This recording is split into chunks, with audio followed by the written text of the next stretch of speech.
not sure how many of you may have given TED Talks. I've seen a lot, but I've never given one. But our next speaker is a TED Talk person. She's somebody that we grew to know and respect through many years at SARA conferences. She and her family members would have meals with us over in the cafeteria. I believe she was in high school at the time when she first started associating with us. She was introduced to us by sponsors and mentors here at GBO, and just became part of our team. And when the pandemic came along and we sort of lost contact, she remained in touch with us. One of the things that, and I've not mentioned her name yet for a reason, I think everybody knows who we're talking about here, but one of the things that made her famous was an enterprise that she started as a student, and that was making rag dolls, children's toy rag dolls of famous scientists. And the Green Bank Observatory Science Center gift shop started selling them as a fundraiser for the observatory. The tradition then was passed on even to the VLA in New Mexico. Their gift shop sold them. That went on for a good many years, and those were famous dolls. I always wanted to get one for myself, but I figured next year. Last year, we found out that she was no longer doing that, but that there was one doll that had been damaged at the gift shop, and they were going to return it to her to be repaired. She ended up repairing that doll and donated it to SARA for our conference mascot. So Ellie White, if you could come up and stand next to your creation. This will be a regular feature at SARA conferences here at Green Bank. We're going to work with Sue Ann Heatherly and find an appropriate place to store this. We think probably hanging on the wall in the Drake's Lounge would be appropriate. Thank you, Ellie. I don't want to take up too much of Ellie's presentation time here with an introduction, but Ellie White has been an inspiration to all of us who work with students, high school, college, and grad students in terms of initiative, willingness to take risks, willingness to reach out to people on a personal level and inspire folks. She's one of the most inspiring people I have ever met. So welcome. Thank you, Jay.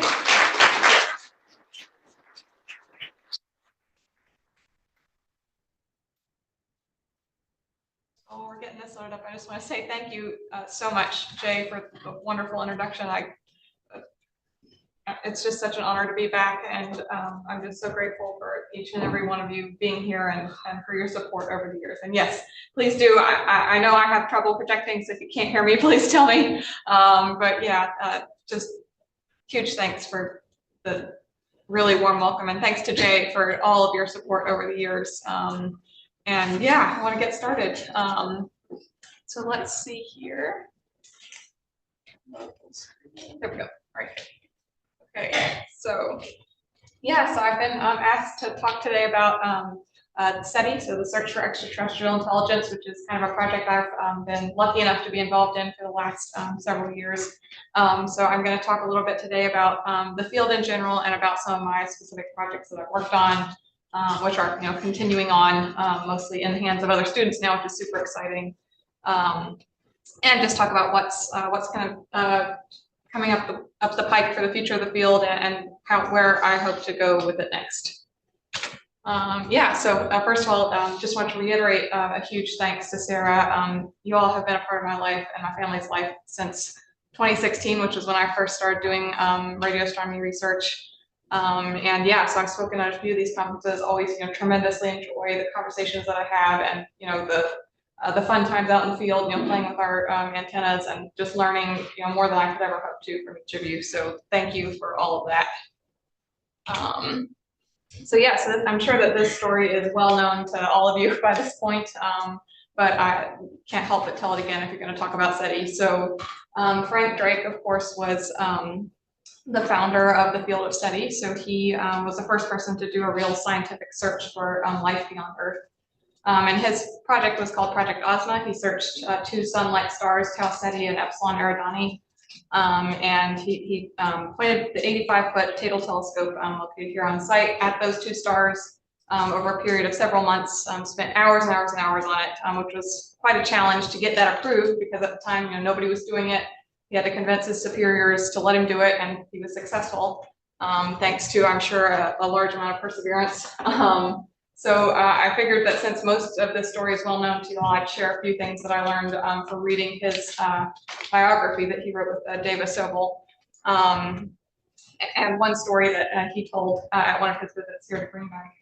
So one thing that I thought was really cool about Drake is that he actually hired the first female research students here at the observatory at a time when that was not a popular decision. His supervisors didn't necessarily agree with that decision, but he made it anyway. And so, I think all of us that have been students here ever since appreciate that. And also he told a really good story about Grote Reber, and I won't make this too long because I do want to get to the rest of the talk, but Grote Reber, I think we can't finish out this presentation without talking about Grote Reber. Again, thanks hugely to Jay for the wonderful display that he created for Grote Reber. I'm super excited about that. So Drake told this story a few years back before he sadly passed away.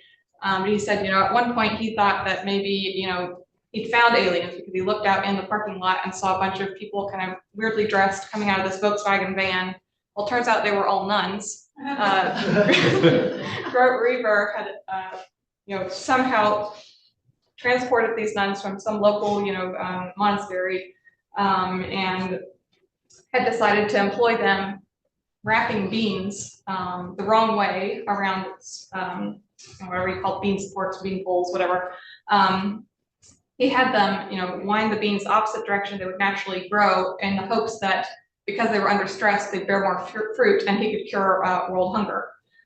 So I thought that was a really creative, I think it actually worked, but the problem was it took so much work to actually do that it didn't really, wasn't really practical, but I thought that was pretty cool and pretty funny. So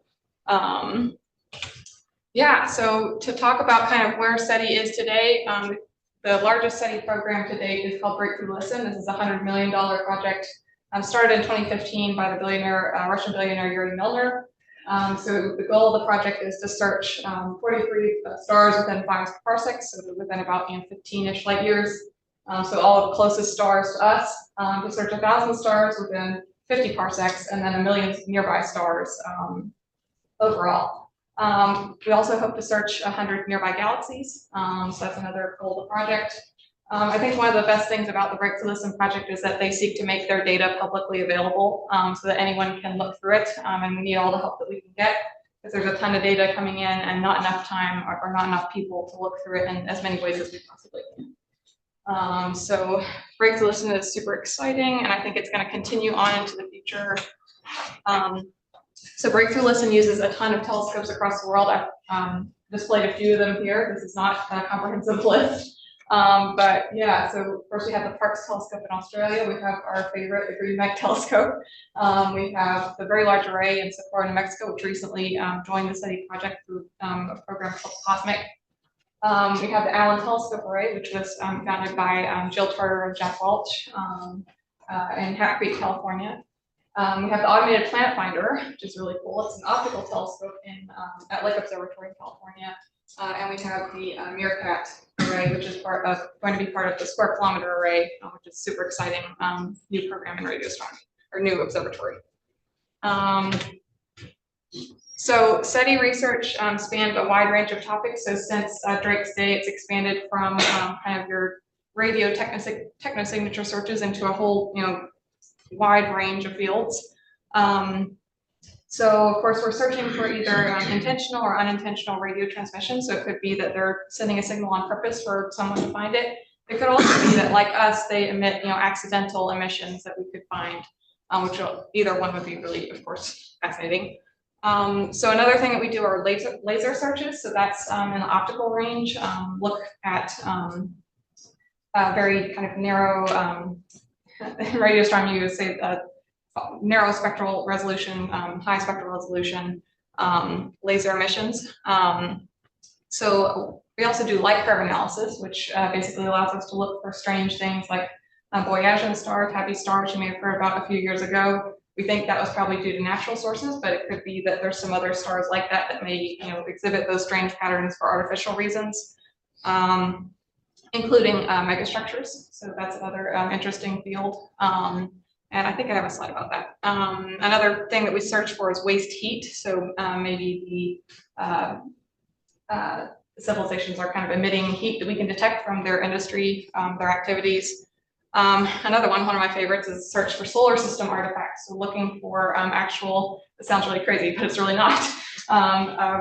Looking for actual, spaceships in the solar system, or, it's not a crazy idea to look for every possible kind of signal, even if it sounds a bit far-fetched. You want to cover all your bases. So so a general goal of SETI searches is just to try and remove as much human bias as we can. So try to assume as little as possible about what we're going to find, because the truth is we're kind of limited by what we know of and what we've created with our civilizations, which with our kind of society, and seeing how much life varies on our own planet, ranging from garden flowers to sea cucumbers. I mean, there's so much variation even on the planet Earth that you can imagine, if there's advanced life elsewhere, we would have no idea what we'd be looking for. So we want to cast a really wide net. So I wanted to go through a few examples of some specific projects that we're working on, not me specifically, but people in the SETI field of SETI. So this one I think is really exciting. So one thing that SETI researchers try to look for, or places that we try to look, are what we call shelling points. This is an idea from game theory. It basically says, so an example my mentor always gives is, if you are telling a friend that you would want to meet them somewhere in New York and nobody has said, what time or what place, the thing that you would think would be, okay, well, maybe you would meet at Grand Central Station at noon, because that's just kind of that's the most obvious place. And so the idea of how that relates to SETI is, well, if you're looking for a signal, where would somebody think to look if they have no idea of anything about you? And so one great example of a shelling point would be the galactic center, because that's a really obvious, that would be really obvious to anybody that's capable of looking at the night sky. You could see, there's a lot going on in the galactic center, so that's an obvious place that a lot of people would be looking. So if you want to send a signal, send it from that perspective, if that makes sense. So there's a paper out by Vishal Gajar, Karen Perez, and others aiming to search the galactic center for radio emissions using the Green Bank Telescope in Parkes. I think this is a really fascinating project. Karen Perez actually gave a really wonderful presentation, which I've linked at the end of this slide, about her work and their work. So definitely recommend checking that out. So another great project that was by another student, Peter Ma. He actually took a ton of breakthrough listen data and applied basically AI and machine learning techniques to see what he could find in the data. He used a variational autoencoder and detected about 8 interesting sources. They're most likely RFI, but it did actually, his techniques were actually successful in pulling out signals that were of interest to the SETI community, even if they end up being interference. It was very, very effective at pulling out things that were, didn't look immediately like they could be labeled RFI, or radio frequency interference. So another example by another student, Anna Zuckerman, she worked on a project called the on the automated plant finder, which I kind of showed on another slide, the telescope.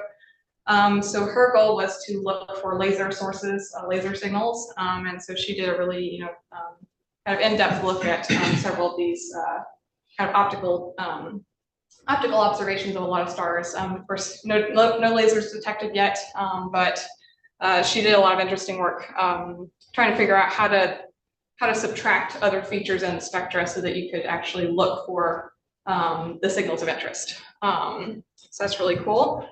And one thing I didn't realize is that optical telescopes, it's actually kind of rare for them to have that really good spectral resolution. So that's apparently a really challenging thing. So I think this is a really kind of cool project, knowing that background.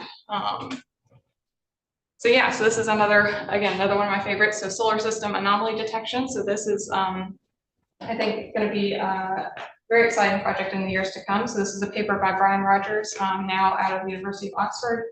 And so his work was actually to look at simulations using the Rubin telescope. I don't know how many folks are familiar with the Rubin telescope, but it's a very exciting new project that's about to start up in the next year or two in Chile. And they're going to be scanning the sky several times, once every few days, which is like unprecedented. They expect to detect lots of new solar system objects and new supernova explosions and all kinds of other things.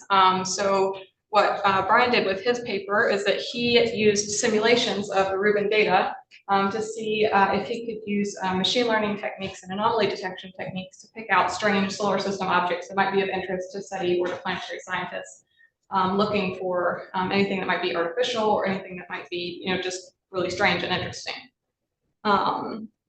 So very exciting. Oh yeah, and one example I should mention about that. So you've probably, maybe several of you have heard of the Oumuamua object that came through our solar system from somewhere else. So we're also kind of looking for objects like that and seeing, anything that exhibits these strange behaviors. Yeah, so skip the slide. Okay, so now that I've kind of given a little bit of an overview of the field in general, some exciting stuff that's going on, I wanted to talk a little bit about some of the projects I've been directly involved in over the last few years.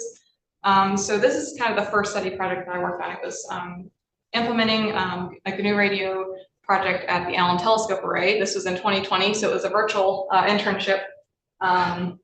Didn't get to go to California, sadly, at that time, but it was still a really wonderful, amazing project. Got to work with some fantastic people.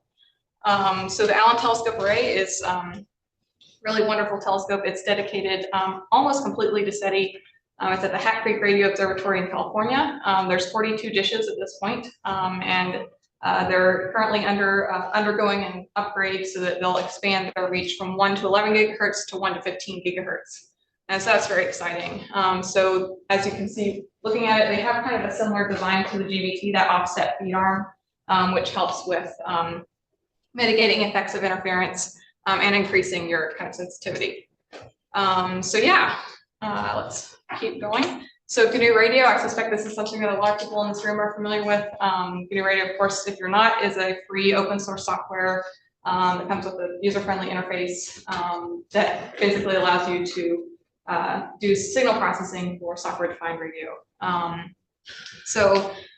Because of it, because it has a relatively low kind of barrier to entry compared to some other programs, it's been used a lot by groups that are interested in using radio astronomy for education. So including DSPIRA, which is run out of WVU by Kevin Bandura and Pranav Sandri, and Open Source Radio Telescopes, which was founded by Richard Prestigian, which I've also worked on. So GNU Radio, it's a wonderful program. And so the group at SETI was interested in collaborating with GNU Radio because of its usefulness in the education sphere, and how it basically allows you to do a lot of collaborations with interested parties. And so SETI Institute has now become the parent organization for GNU Radio, which is super exciting. And yeah, so I'll keep moving forward on my slides here. So my specific project involved developing a control system with GNU Radio. So basically allowing people to control the Allen Telescope Array antennas from inside a GNU Radio flow graph. And so ended up just developing several different blocks that allowed you to do different kinds of observations. So you could do like on-off, so point at a source and then off source and back. and various other things like that. So I won't dwell too long there, but that's kind of the gist of my project and what I did. And so on top of that, we also kind of tested out the USRPs that they purchased for this purpose, and so made sure that we could do some test detections of H1 in the galaxy using these USRPs as our kind of back end, and yeah, basically developing flow graphs to kind of do that analysis. So, so kind of in summary, basically the goal of my project was just to kind of get that collaboration between SETI Institute and Goody Radio off the ground in Allen telescope arrays kind of realm. Although that being said, they had a hackathon earlier, so I wasn't like, I can't take credit for that coming about, but I just helped where I could with getting the machinery up and running. So that was very exciting and very fun. So yeah, so just to talk about where it's going now. So the work is continuing to move forward. It's continuing to be a great tool for education. It allows people to do a lot of interesting experiments with the Allen telescope array antennas, detecting spacecraft within our solar system and other artificial signals as kind of like test cases. And actually, there's been a grant awarded, an amateur radio digital communications grant, to allow them to use this kind of system to train community college instructors to use this material in their classrooms. And that was another project by Vishal Gajar, which is wonderful. So yeah, and so they actually hosted a workshop for community college instructors there recently. So it's really exciting to see that this work that they started several years ago is continuing to flourish and grow. So yeah, so after that, of course, I was pretty much hooked on SETI, as I have been since about 2016. So at this point, I decided, I'd like to continue to do some more work with SETI. So I put in for a West Virginia Space Grant Consortium internship. Thankfully got it, and they funded me to work on 2 projects, one of which was pointing models to the Green Bank Telescope, which that's a subject for a whole other talk. If you have questions about it, let me know, but we won't be getting into that today. But the other thing that I worked on was SETI projects with the Green Bank Telescope. And so let's get into that a little bit. Yeah, so the Green Bank Telescope is one of Breakthrough Listen's primary instruments. Breakthrough Listen, they have access to 10% of the time on this telescope. At this point, observations are being conducted at LSC and X bands. They're hoping to expand that to K band here soon. They've been working on that for a bit. So Breakthrough Listen actually has a whole dedicated back end at the Green Bank Telescope, which consists of 64 different compute nodes, which are just computers that they use to process data through. And yeah, so continue going with that. So and each compute node captures different sections of the total bandwidth. So that's kind of how it works. And I can talk more about that if you're interested. So yeah, so then the other thing I wanted to talk about here is that as data comes into the Breakthrough Listen backend, it's initially stored in the form of raw voltage files. For most targets, we turn this into secondary data products or spectrograms in order to try and maximize their scientific usefulness. Because the unfortunate thing is that as raw data comes in, those files are gigantic. You cannot store all the raw data you get, or you would just completely overload your system. So what we do instead is that we store 3 smaller data products, which are high resolution, high time resolution, low spectral resolution data products. So that's really good for things like pulsars or fast radio bursts or very time dependent signals, because part of the goal of the Breakthrough Listen data is not just for it to be used for SETI, but for it to be useful to other scientists. And so that's the point of kind of saving these 3 different formats, is to maximize how much people can use this data. So the medium time and frequency resolution is good for kind of intermediate things, kind of a variety of different applications. High spectral resolution, low time resolution is great for spectral line observations, detecting cool stuff in our galaxy. So how do we search for technosignatures in radio telescope data? So there's many possible types of technosignatures to search for. Perhaps the most common are narrowband Doppler drifting signals. This is what you would expect if you had a narrowband transmitter on another planet, so basically similar to what we have on Earth, emitting a signal, and if that object is accelerating relative to us, that signal will exhibit a Doppler drift, which means that its Doppler shift is changing over time as it moves. as it accelerates. So in a spectrogram, this appears as a bright, narrow line that changes in frequency as it goes. So it's a complicated process to determine if a signal is ET or if it's RFI, because what we're looking for is signs of extraterrestrial intelligence, whereas we are constantly emitting signs of our own, intelligence, if you want to call it that. So there's a couple ways to do it. One way we can do it is a process called spatial filtering, which it sounds really fancy, but basically it just means that we point at our target source, so call that A, then we point at a different source, call that B, then we go back to our target A, then we go to a different source C, we go back to A, to another source D, and then back to, I think that's it at that point. So the point of doing all that is to see if your source appears in all the A scans, but none of the other scans, then that means that the thing that you're looking at is probably far away. If your signal appears in all of those observations, regardless of which star you're pointing at, whether it's A, B, C, or D, then that means that the signal is coming from somewhere closer, because where you're pointing the telescope doesn't matter, it's still coming into your system. So, and this scan, let's see, we can look at these two lines here. Which of those two signals do you think is the ET signal? The one on the, what is this, left? Who thinks it's the left? Raise your hand. Okay, a lot of people for left. Who thinks it's the one on the right? Okay, nobody thinks it's the one on the right. You're all right. You're all correct. I mean, yeah, so the signal on the left is actually the good ET candidate, because you can see it shows up in the on source, but not in the off source. So are the off-target sources fairly close in the sky to the on-target source, or are you moving it that's a really good question. I believe that we do try and choose them as fairly close, not too close, but yeah, close enough that you're not wasting a bunch of time with your slewing. Okay. So yeah, good question. So this is a really good, Are you guys getting a lot of problems from the thousands of Starlink satellites that are up there now? That's a good point, and yes, but yeah, I'll talk about that a little bit more. There's a slide that's very relevant to that, but thank you for the question, it's great. So we want to check that this actually works. We want to check that our that if we were to detect an ET signal, it would actually get through our system, it would pass through our algorithms, and we would actually detect it.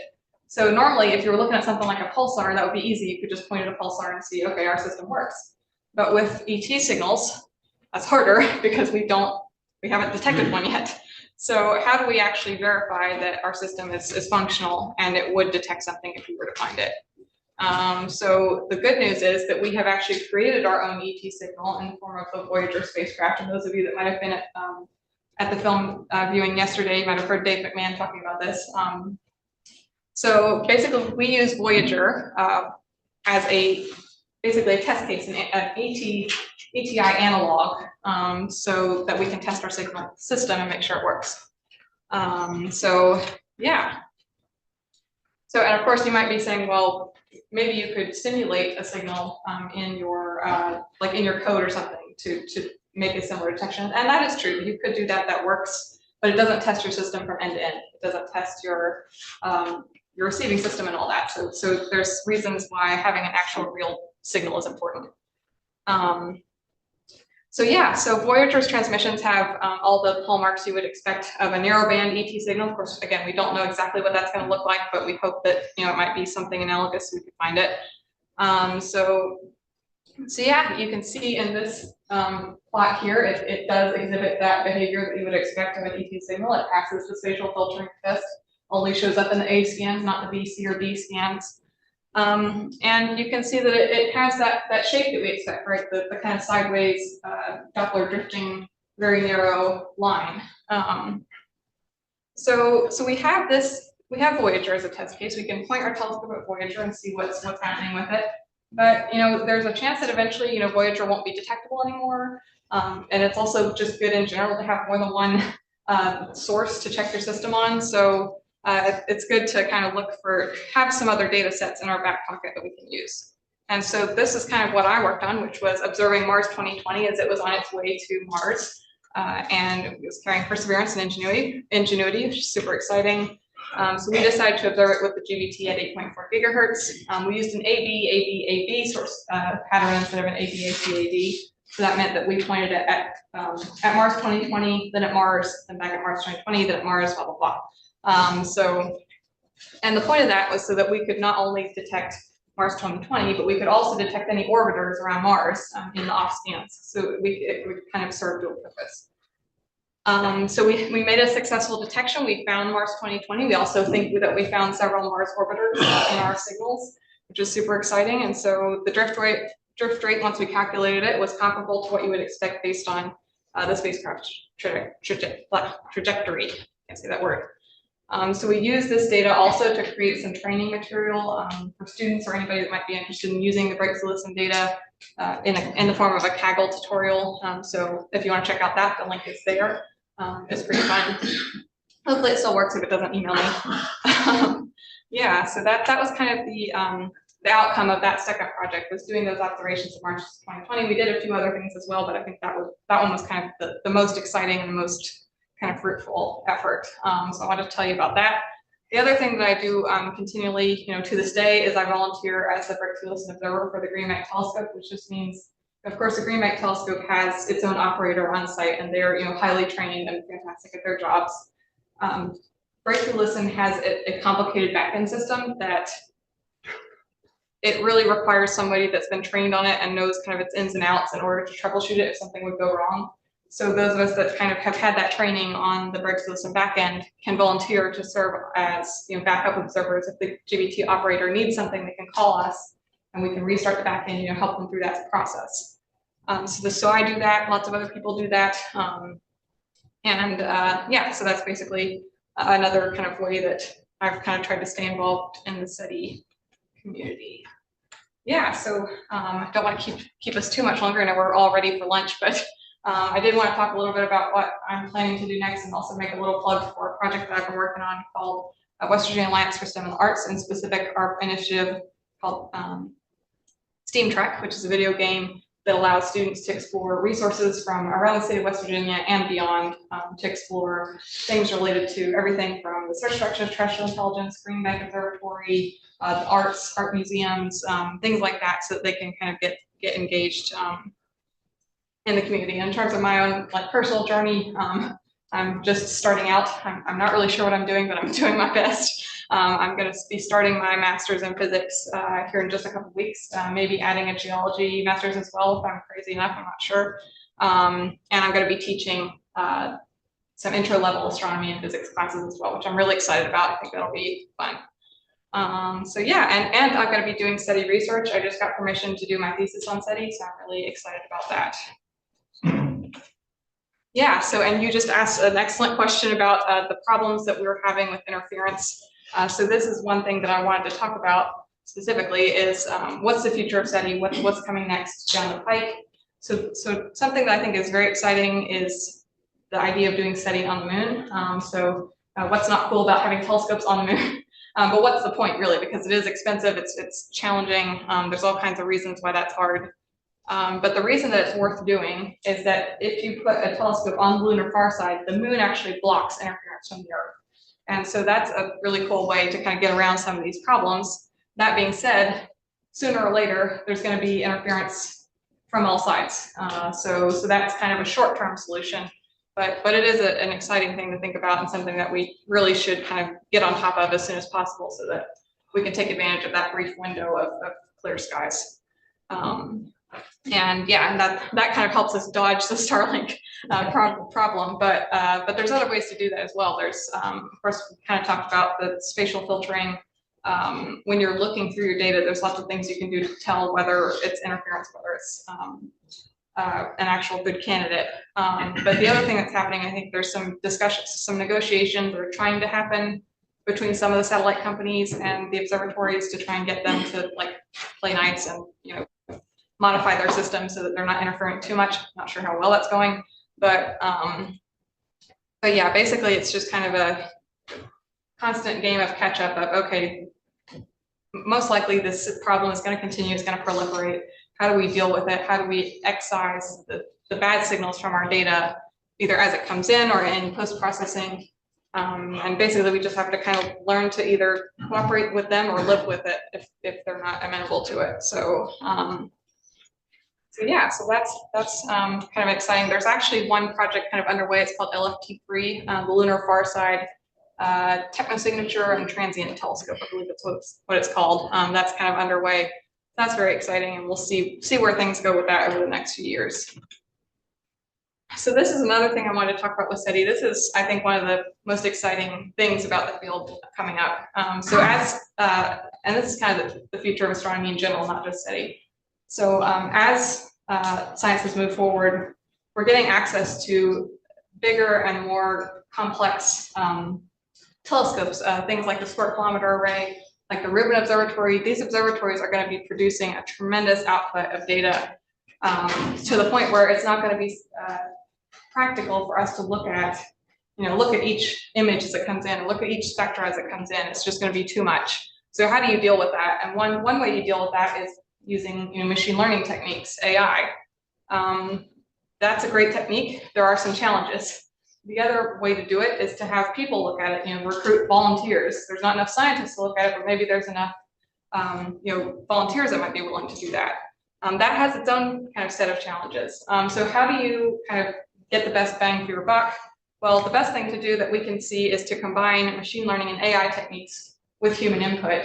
So basically people can use their expertise and their kind of unique insight, their unique kind of human ability to see stuff that's weird and point it out, and kind of inform machine learning algorithms and techniques to make sure that they're kind of as optimized as possible. So basically kind of doing a combination of all those things is kind of the best, what seems to be the best way forward. We're all still learning what to do with this kind of like onslaught of information we're going to be barraged with. So one of the platforms that's kind of doing this kind of work is called Zooniverse. Probably a lot of you are familiar with it. They run the Galaxy Zoo program, Radio Galaxy Zoo, I think they also have, tons of other projects. But that, I think, is one of the most exciting things about the future of astronomy and SETI as well.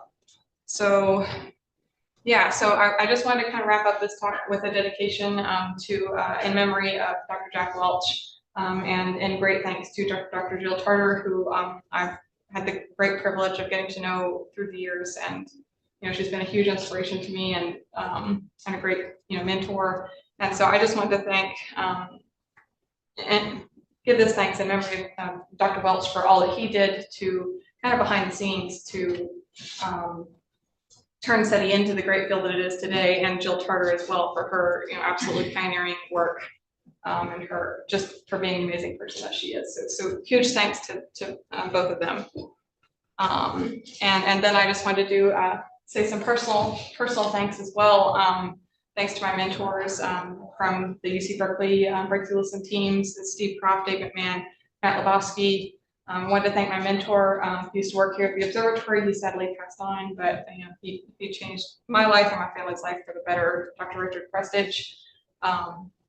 Again, huge thanks to Dr. Jill Tarter and to the UC Berkeley SETI Research Center, SETI Institute for their support through the years, and to Marshall University for their support as well, and to NASA West Virginia Space Grant Consortium, and of course my wonderful family, Dina, Daryl, and Josh White. My wonderful friends, Noreen Prestige, Ben A, and Leah Teasdale, for their support through the years, helping me. Without them, I would not be, where I am today. And of course, last but certainly not least, I want to thank all of you here today, Jay and Skip, and all of you for just being the wonderful people that you are, and for welcoming me into your community, and for all that you do for radio astronomy and for all the students that come through and are affected by your work. So, huge thanks.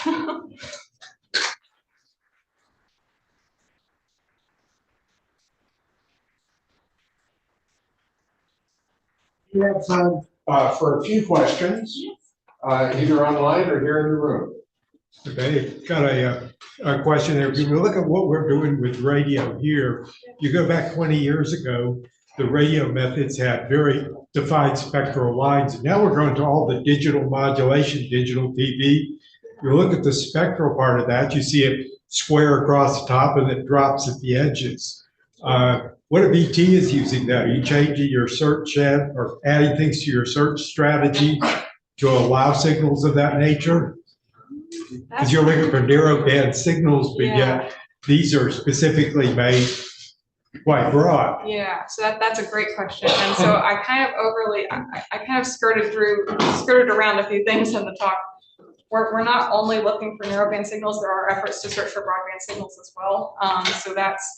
So I think narrowband has just kind of gotten the most attention because it's kind of the most, I guess in a way it's kind of the most intuitive, or I'm not sure why necessarily it's been the most focused on, but there's definitely efforts to search for broadband signals. And I think that kind of the general approach is to be as agnostic as possible as to what's coming in the system. And that's why we kind of do the free data product thing, is so that we have kind of the option to do, either, the fine frequency resolution or the kind of more broadband. So yeah, that's kind of, and I apologize if that's not quite what you were asking, but that's kind of the. But it is something that you've considered, because one of the reasons we're using that, of course, is it allows much better use of radio spectrum, more users and more signals and stuff in the same amount of bandwidth. Yeah. However, if you're just looking for narrowband signals, you're not going to sense it in that, or what you sense would be a much, much lower level. Yeah. Yeah, I think, and just full disclosure, there's a lot that I don't know about the field still, and so there's efforts that I don't know about in those kinds of. I'm not quite as familiar with what's being done in the area of searching for broadband signals, but I know that my mentor, if you were to ask Steve, my mentor, he'd have a fantastic answer. But yeah, I think that we're kind of doing the best that we can to. I know that people that are much smarter than me are doing the best that they can to think of all the different possibilities of what we could look for, and then trying to make the net as wide as possible and try and capture those. So yeah, hopefully that kind of answers. Sorry, but yeah, maybe not as detailed as it could be. But yeah, thank you for the great question. So you talked about using Voyager 1 as a test case, do we still detect anything from New Horizons at all? Do you know? That's a good question. I think that we are still getting data from it. So I guess that the answer is yeah, we can. That one's moving a lot faster. That's a really good point. It's not nearly as far out yet, but it's catching. Yeah, that's an excellent thought. And actually, I think that thought had occurred to me the other day. I was like, we looked at New Horizons and these other ones, like, there's lots of kind of spacecraft out there that I was kind of wondering, should we be looking at more of these? So I'm going to have to ask like my mentors and people next time I see them and say, hey, are we looking at these or what? Because that sounds like I think that's a great idea. But yeah, cool. Yeah. Has are you familiar with the SETI at Home program that came out of Berkeley? Was there any useful data that came out of that, something that you can grow on, or is there any seeds that was left behind from that? Yeah, so that's a great question. And yes, I am familiar with it. Unfortunately, I'm a little bit out of the loop as to what happened next with it. I think so. Just a little bit of background for folks who may not know about it. The data that was fed into the SETI at Home program came from a project called Serendip 6, or Serendip in general. I think there's multiple kind of iterations of it, but and that's basically piggyback SETI. So as telescopes are doing their observations, data is coming in. It's called commensal science. So as telescopes are looking at other objects, not necessarily for SETI purposes, the Serendip program kind of piggybacks on that data and collects it into the system, which is then fed into SETI at Home, as you mentioned, which basically allows home people to use their home computers to kind of connect in and create a big supercomputer to process through that data. And so yeah, I'm a little bit, so I think that program has been running for a long time. I think it's kind of at a different stage now. I have to kind of revisit that. It's, and see what the exact status is. They haven't, of course, made any detections yet, and we'd all have heard of it. But yeah, I think that program was really successful in terms of like demonstrating, the ability for why it's so important to kind of crowdsource these efforts and have, people contribute however they can, whether it's through, contributing their computing power or their, own brain power to this project. And I apologize, that's a really waffly answer. But yeah, that's a good question and something that I'd like to check on again and see like what's going on with it, because it's something that's kind of fallen off my radar a little bit. But It's falling off of everything. yeah, I think it may have been, I'm not sure if it's still active or not in terms of like whether you can still download it and use it or not, but I know it was really successful and a lot of people participated in it. So it was a really wonderful program. But yeah. Just one more question, anybody? This is not one that you have worked on, but the Galactic Center, observations. My guess is that this was set up long ago in relative terms. And what's the thought now that we sort of feel that all the galactic centers are black holes? That's a really good question.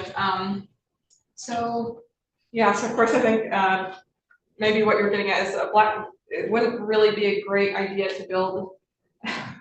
Yes, building for people in the middle of a black hole is probably not the best. Exactly. That wouldn't really be a very fun place to live in orbit around a black hole that close. But I guess so I think the survey itself kind of covers a much broader region than just like the central black hole. So it's kind of like covering like so it covers star systems that are within, you know, what seems really close to the black hole, but it's probably like really like far enough to probably maybe be safe. I don't know. That's a good question. Actually, there's a concept called the galactic habitable zone, which people think about, you know, are there places within a galaxy that would be more habitable than others? So maybe it wouldn't be a good idea to live near the galactic center, or would be, you know, easier to live a certain distance from the galactic center. So Yeah, because we think we're kind of safe because we're sort of out in the far suburbs, sort of. Yeah, and the other thing that you could think of with that is, you know, maybe, you know, we were talking about, you know, spacecraft or, you know, mobile kind of civilizations. Maybe they don't live there, but they've sent, you know, a probe or some kind of I mean, this is the kind of stuff you get into with SETI is, you know, the assumptions that you might make are hard to kind of, yeah, I guess you just want to kind of try and again be as agnostic as possible as to, you know, what you're looking for, where you're looking. But the one thing that we know is that probably a lot of people are going to be looking towards the galactic center. A lot of people are going to know that a lot of people are looking towards the galactic center. So maybe they'll do something about that, but we have no idea. So it's, and the other reason that it's a good idea is because of the density of stars. It's really high there. So maybe even if it's not the best place, maybe just the fact that the numbers are higher might make it statistically more likely that someone would be around there. I don't know if that kind of answers the question, but thank you for asking that. Well, thank you, Ellie. Most appreciated.